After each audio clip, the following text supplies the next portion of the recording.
Good morning everyone, welcome to the online class of target defence academy. मैं Noor sir आपका स्वागत करता हूं। आज हम बात करेंगे टॉप करंट अफेयर्स के बारे में। ठीक है, डेली की करंट अफेयर्स में हम आपके लिए फिर 5 तारीख की टॉप करंट अफेयर्स लेके आ गए। फिलहाल करंट अफेयर में बहुत ज़्यादा नई नई चीज़ें नहीं हो रही हैं, लेकिन जितना भी हो रहा है हम आपके साथ डिस्कस करेंगे, जो कि आपके एग्जाम के पॉइंट ऑफ व्यू से बहुत इंपॉर्टेंट है। ठीक है, इस क्लास का पीडीएफ आपको टारगेट डिफेंस एकेडमी के टेलीग्राम चैनल पे मिल जाएगा, वहां से आप इसका पीडीएफ भी पा सकते हो। तो चलो शुरू करते हैं आज का पहला क्वेश्चन। पहला क्वेश्चन आपके सामने है ऑपरेशन फैल्कन। ऑपरेशन फैल्कन जो है, ठीक है, recently started in Assam to protect. तो भैया ऑपरेशन फैल्कन किससे संबंधित है, ये यहां पर पूछा जा रहा है। तो बताइए, operation falcon is related to, ठीक, तो राइनो, टाइगर, वल्चर की फैल्कन। तो ज्यादातर फैल्कन एक चिड़िया है ना, तो उसको चलते ज्यादातर लोगों को इसका आंसर क्या लगेगा, इसका आंसर लगेगा वल्चर या फैल्कन, है ना। लेकिन ये नहीं है, इसका आंसर क्या है, राइनो। राइनो को प्रोटेक्ट करने के लिए ये ऑपरेशन असम में चलाया जा रहा है, इसे याद रखिएगा। और एक सींग वाला गेंडा इंडिया में सबसे ज्यादा पाया जाता है कहां पर, असम में। काजीरंगा का जो एरिया है वो एक सींग वाले गेंडे के लिए बहुत फेमस है, इसे ध्यान रखिएगा। और काजीरंगा एक नेशनल पार्क है जो असम में है, ठीक है, ये भी ध्यान रखिएगा। तो गेंडे की जो पॉपुलेशन है वो असम के रीजन में ज़्यादा है, और एक सींग वाला गेंडा इंडिया में बहुत दुनिया में रेयर है और इंडिया में काफ़ी ज़्यादा पाया जाता है। और कहाँ पाया जाता है, असम। तो उसी के प्रोटेक्शन के लिए ये स्कीम चालू की गई है। ठीक है, चलो यहाँ से आगे बढ़ते हैं। तो देख सकते हैं आप, एक सींग वाले गेंडे को प्रोटेक्ट किया जा रहा है। ठीक है, ये एक सींग वाला गेंडा है जो इंडिया में पाया जाता है, इसे ध्यान रखिएगा। चलो आगे बढ़ते हैं। Which country will connect to India through the newly announced cross border rail project Kokrajhar Gelephu and Banarhat Samtse. तो भैया कौन सा देश, मतलब भारत किस देश के साथ अपनी रेलवे लाइन कनेक्ट कर रहा है ना। तो दो प्रोजेक्ट है ना, एक है कोकराझार का और दूसरा है बनारहाट का। इन दोनों प्रोजेक्ट के तहत किस देश के साथ भारत अपनी रेल प्रोजेक्ट को, क्रॉस बॉर्डर रेल प्रोजेक्ट को बिल्ड कर रहा है की घोषणा करी है। तो नेपाल, भूटान, बांग्लादेश, म्यांमार। तो देखो, करंट सिचुएशन के हिसाब से नेपाल तो हो ही नहीं सकता, क्योंकि नेपाल में ऑलरेडी ही बवाल बहुत चल रहा है। बांग्लादेश के साथ भारत की सीमाएं बहुत अच्छी नहीं चल रही है। ठीक है, तो बचा क्या, भूटान और म्यांमार। म्यांमार के साथ भी भारत अपना बॉर्डर इस तरह से कनेक्ट नहीं करना चाहेगा। ठीक है, तो अभी ये प्रोजेक्ट किसके साथ शुरू हुआ, भारत के भूटान के साथ। ये काफी बड़े लेवल का प्रोजेक्ट है, इसे ध्यान रखिएगा। ये कोकराझार गोलेपू की अगर हम बात करें तो ये असम को भूटान से जोड़ेगा। किसे, भारत के असम को भूटान से जोड़ेगा, याद रखिएगा। लगभग 69 किलोमीटर लंबा ये लाइन होगी, जो कि बहुत इंपॉर्टेंट रोल प्ले करेगी। और बनरहट और समस्ती जो है, बनरहट आपका पश्चिम बंगाल को भूटान से जोड़ेगा। तो याद रखिएगा, भारत के दो स्टेट जो भूटान से जुड़ेंगे वो होंगे पश्चिम बंगाल और असम। ये काफी इंपॉर्टेंट पॉइंट है, इसे ध्यान रखिएगा। ये आपका 20 किलोमीटर लंबा ही होगा। कितना, 20 किलोमीटर लंबा होगा, इसे याद रखिएगा। ओवरऑल इस प्रोजेक्ट की लेंथ है 89 किलोमीटर।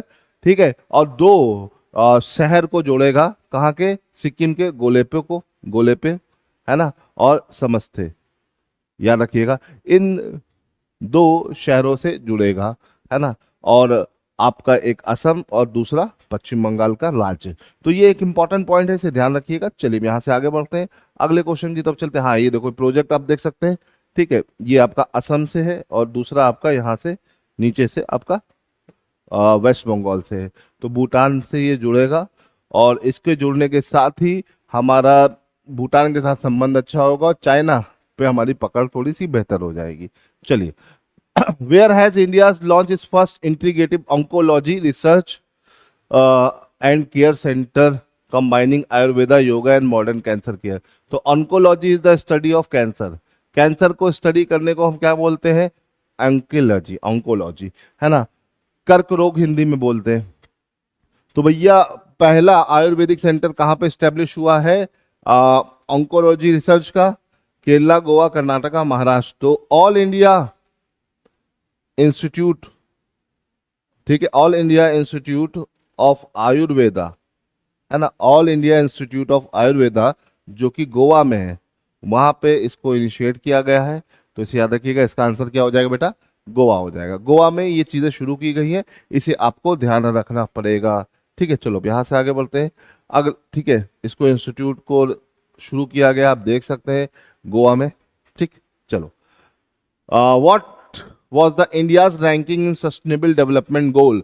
तो देखो, सस्टेनेबल डेवलपमेंट गोल का इंडेक्स आ गया है 2025 का, यूनाइटेड नेशन एसडीएसएन, है ना, यूनाइटेड नेशन एसडीएसएन, सस्टेनेबल डेवलपमेंट, ठीक है, गोल नेटवर्क, है ना। तो याद रखिएगा, एसडीएसएन इसको इशू करता है हर साल। लास्ट ईयर इंडिया की रैंक कितनी थी, 109 थी। अभी इस बार इंडिया की रैंक इंप्रूव होकर 99 हो गई। पहली बार ऐसा मौका है कि भारत की रैंक 100 के अंदर आ गई है, इसे ध्यान रखिएगा। ठीक है, और अगर देखा जाए तो Finland, Sweden and Denmark top 3 nation है ना, 1 2 3 रैंक पर है। और इंडिया की रैंक कितनी है, 99। ठीक है, तो इम्प्रूवमेंट है। लास्ट ईयर 109 थी, 109 से इम्प्रूव होकर कितनी आ गई है, 99। और इस रिपोर्ट को इशू कौन करता है, यूएनएसडीएसएन, यूनाइटेड नेशन सस्टेनेबल डेवलपमेंट, ठीक है, नेटवर्क। तो इसे याद रखिएगा, ठीक, इसे ध्यान रखने की जरूरत है। चलो यहाँ से आगे बढ़ते हैं। तो ओवरऑल इंडिया का परफॉर्मेंस ठीक है। ठीक है, एसडीजी जो गोल है, एसडीजी जो गोल है टोटल 17 है ना, और 17 गोल को 2015 से 2030 के बीच अचीव करने का टारगेट दिया गया है। तो इसे भी ध्यान रखिएगा, सस्टेनेबल डेवलपमेंट गोल में कितने गोल है बेटा, 17 गोल है। चलो आगे बढ़ते हैं। Who become the first mycologist to lead botanical survey of India, BSI. ठीक है, 13 डायरेक्टर कौन बना, बीएसआई 1890 में बना है ना। ये बीएसआई बहुत पुराना है। Zoological survey of India, botanical survey of India, ये 2 इंस्टीट्यूट हैं जो अंग्रेजों के टाइम में बने हुए हैं। ठीक है, बीएसआई कब बना, 1890। इसका हेडक्वार्टर आपको कहाँ मिलेगा, कोलकाता में। और अभी इसके पुराने डायरेक्टर रिटायर हो गए, ए माओ करके, है ना, और उनको रिप्लेस किया डॉक्टर कनल दास ने। ये पहले माइकोलॉजिस्ट बने, इसे याद रखिएगा। माइकोलॉजिस्ट मतलब स्टडी ऑफ फंगस जो करते हैं ना। माइकोलॉजिस्ट कौन होते हैं, जो फंजाई की स्टडी करते हैं, फंगस की स्टडी करते हैं, इसे ध्यान रखिएगा। तो फंगस की स्टडी करने वाले ये पहले व्यक्ति बने, पहले बोटेनिकल सर्वे के डायरेक्टर बन गए। तो याद रखिएगा, आप थोड़ा सा इसके में भी फ्यूचर आपको दिखेगा। ठीक है, तो इसे ध्यान रखिएगा, कनल दास बने हैं। ठीक है, और बोटेनिकल सर्वे कब बना, 1890 में बना। ये देखिए, कनल दास जो है, इनको इनॉर्गेट किया गया, इनको सम्मानित किया गया। ऑलरेडी ये काफी बड़े लेवल के साइंटिस्ट हैं। चलिए यहां से आगे बढ़ते हैं। Which institution has become nominated as a UN centre for excellence for AI. United nation centre for excellence for AI के लिए भारत का कौन सी संस्था को नामांकित किया गया है। ठीक है, आईआईटी बॉम्बे, ठीक है, IISc Bangalore, IIT triple IT Hyderabad, IIT Madras. तो बेटा अगर हम यहाँ पे बात करते हैं तो एआई की फील्ड में या ओवरऑल इंडिया का कोई आईआईटी अगर टॉप रैंक पे चल रहा है तो इस टाइम पे चल रहा है आईआईटी मद्रास। और आईआईटी मद्रास के नाम ही ये चीज चल रही है, याद रखिएगा। टेक्निकलिटी के मामले में या साइंस के मामले में इंडियन इंस्टीट्यूट ऑफ मद्रास बहुत बढ़िया काम कर रहा है। मैनेजमेंट के मामले में आईआईएम अहमदाबाद बहुत बढ़िया काम कर रहा है। ठीक है, अभी रिपोर्ट आई थी, उस रिपोर्ट के हिसाब से मैं बता रहा हूँ, इसे ध्यान रखिएगा। ये सारी छोटी छोटी चीजें ही हैं जो आपके पेपर में क्वेश्चन बना जाती है। ठीक है, चलो आई होप कि आपको यहाँ तक समझ में आ गया होगा। चलिए यहाँ से आगे बढ़ते हैं। ठीक है, तो यूएन का एक्सीलेंस अवार्ड बहुत बड़ी चीज है, इसे ध्यान रखिएगा। चलिए यहां से आगे बढ़ेंगे तो अगले क्वेश्चन पे, प्रोजेक्ट आरोहण काफी इंपॉर्टेंट है। प्रोजेक्ट आरोहण की शुरुआत की है NHAI, national highway authority of India ने। ये किससे रिलेटेड है, तो पहले तो ये बात कर ले कि भैया एनएचएआई जो है 1988 में बनी हुई संस्था है जिसका हेडक्वार्टर दिल्ली में है ना। National highway authority of India का काम क्या है, इंडिया में हाईवेज को डेवलप करने का काम। इनिशियली ये मिनिस्ट्री के अंदर थी, लेकिन 1995 में बेटा ये क्या हो गई, ये हो गई ऑटोनोमस। क्या हो गई, ऑटोनोमस। तो ये ऑटोनोमस कब हो गई, 1995 में, मतलब अपने डिसीजन लेने के लिए फ्री हो गई। कब, 1995 में। अब क्वेश्चन पे आते हैं, इस प्रोजेक्ट आरोहण जो इसने स्टार्ट किया है वो क्या है, to increase the efficiency of toll plaza employed, support education for the children of toll plaza, plaza employee, providing bonus to toll plaza employee using AI to increase the toll plaza efficiency. तो देखो यहाँ पे ले दे के सब कुछ toll plaza से related ही option में दिख रहा है।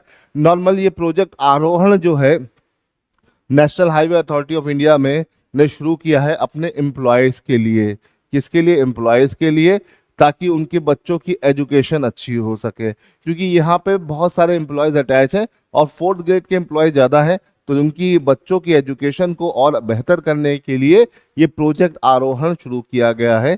किसके द्वारा? National highway authority of India के द्वारा। ठीक है, इसे ध्यान रखिएगा। ठीक है, चलो यहाँ से बेटा आगे बढ़ते हैं। ये देखिए प्रोजेक्ट आरोहण लॉन्च कर दिया गया है, ठीक है, to support education for the children of toll plaza employ. ये बहुत अच्छी पहल है।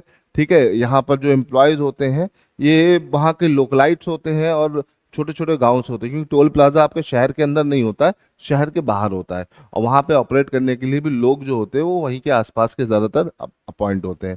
तो उनके बच्चों की पढ़ाई के लिए ही ये प्रोजेक्ट शुरू किया गया है। चलिए आगे बढ़ते हैं अगले क्वेश्चन की तरफ। Who become the brand ambassador of Zomato? तो देखो जोमैटो जो है ये एक कंपनी है और इसकी पेरेंट कंपनी का नाम बदल दिया गया है। वैसे तो जोमैटो 2008 में बना था, है ना, और इसकी पेरेंट कंपनी का नाम बदल दिया गया है। इसकी पेरेंट कंपनी का नया नाम हो गया एटर्नल। एटर्नल, है ना, जो कॉर्पोरेट ऑफिस की इसकी कंपनी उसका नाम क्या गया? एटर्नल। लेकिन जोमेटो का नाम अभी भी जोमेटो है, जो आपकी डिलीवरी और फूड प्रोडक्ट पे काम करती है। उसके नए ब्रांड एम्बेसडर कौन बने? आर्यन खान, शाहरुख खान, सिद्धार्थ मल्होत्रा, रणवीर सिंह। तो बेटा उसके हो जाएंगे नए ब्रांड एम्बेसडर बनाए गए शाहरुख खान। बड़ी न्यूज़ है, SRK को हर कोई जानता है और जोमेटो से जुड़ गए हैं, तो अब ये एक नई अचीवमेंट है इनके लिए। तो याद रखिएगा, फ्यूल योर हसल, है ना, ये इसका टैगलाइन के साथ SRK की शुरुआत हुई है इस ब्रांड से जुड़ने की। ठीक है, चलो which Indian aircraft decommission after giving its service to 5+ decade to Indian air force? ये बहुत अच्छा क्वेश्चन है और आपके पेपर में भी आ सकता है। वो कौन सा इंडियन एयरक्राफ्ट है जो डीकमीशन हुआ 5 दशकों से ज्यादा की सेवाएं देने के बाद, है ना? वो कौन सा एयरक्राफ्ट है? सुखोई 30, MiG-29, HAL किरण, MiG-21। कमेंट में सब लोग बताइए। देखिए यहां पर अगर हम बात करते हैं तो MiG-21 डीकमीशन हुआ है। MiG-21 का फुल फॉर्म बेटा आप लोग मुझे कमेंट में बताइए। MiG-21 जो है भारत ने कहां से लिया? रशिया से लिया। ये याद रखिएगा, ये एक सुपरसोनिक, क्या सुपरसोनिक आपका क्या है? जेट फाइटर एयरक्राफ्ट है बेटा, जेट फाइटर एयरक्राफ्ट है, इसे याद रखिएगा। खास बात क्या है, ये इसकी स्टार्टिंग हुई थी 1959 में और इंडिया ने इसे कमीशन कर लिया था 1961 और डीकमीशन किया 2025। मतलब अगर देखा जाए तो लगभग 60 साल से ज्यादा की सर्विसेज दी है इस एयरक्राफ्ट ने भारत को, तो इसे ध्यान रखिएगा। और लगभग अगर ये देखा जाए तो ये भारत तक ही सीमित नहीं है, ये दुनिया के लगभग 60 देशों के पास इस तरह के एयरक्राफ्ट है ना। ये बहुत ही सक्सेसफुल एयरक्राफ्ट है रशिया ने जो बिल्ड किया। उस टाइम पे सोवियत यूनियन हुआ करता था, तब सोवियत यूनियन ने इसे बनाया था। आज के टाइम में हम इसे रशिया बोल सकते हैं, इसे याद रखिएगा। तो बहुत सारे देशों ने इसको शुरू किया, ठीक है, वियतनाम, थाईलैंड, इंडोनेशिया, काफी सारे देशों के पास ये एयरक्राफ्ट है। और इंडिया का ये एयरक्राफ्ट जो MiG-21 है, इसकी अपनी अलग ही लेगेसी है ना। इसने इंडिया को कई सारी वॉर्स में सपोर्ट किया, है ना। आपने जितने भी वॉर सुने हैं उनमें मिग का ही नाम सुना होगा, तो ये ध्यान रखिएगा। ठीक है, तो इसे ध्यान रखिएगा, ये बहुत इंपॉर्टेंट क्वेश्चन है। बहुत ही शानदार और खूबसूरत दिखने वाला ये एयरक्राफ्ट है, देख सकते हैं MiG-21 देख रहे आपको दिखाई दे रहा है ना। MiG-29 भी है हमारे पास, थोड़ा सा चेंजेस के साथ। ठीक है, तो इसे ध्यान रखिएगा। चलो आगे बढ़ते हैं अगले क्वेश्चन की तरफ। Where is Asia's largest waste water treatment plant be inaugurated by Delhi Jal board located? तो दिल्ली जल बोर्ड के द्वारा एशिया का सबसे बड़ा वेस्ट वाटर ट्रीटमेंट प्लांट कहाँ पे शुरू किया गया है? रोहिणी, द्वारका, नोएडा, ओखला। तो बेटा ये कहाँ पे शुरू किया गया है? सिंपल सा क्वेश्चन है, आप इसका जवाब कमेंट में दीजिए और मैं भी आपको इसका आंसर बताऊंगा। तो अगर हम इस क्वेश्चन की बात करें तो इसका आंसर क्या हो जाएगा बेटा? ओखला। ओखला दिल्ली में ओखला पड़ता है और ओखला में इसकी शुरुआत की गई, तो इसे ध्यान रखिएगा, काफी इंपॉर्टेंट है। ठीक है, इसे ध्यान रखने की जरूरत है। तो बेटा ये तो देख सकते हैं आप ये कितना बड़ा प्रोजेक्ट है, काफी बड़े लेवल पर शुरू हुआ है ये ओखला के एरियाज में। ठीक है, तो बेटा आई होप कि आज की करंट अफेयर आपको समझ में आई होगी। करंट अफेयर अच्छी लगी तो लाइक और शेयर करिएगा। इसका पीडीएफ पाने के लिए आप हमारे टेलीग्राम चैनल को बेटा ज्वाइन कर सकते हो। चलो फिलहाल आज के लिए इतना ही, मिलते हैं अगली क्लास में। टिल देन गुड बाय, जय हिंद।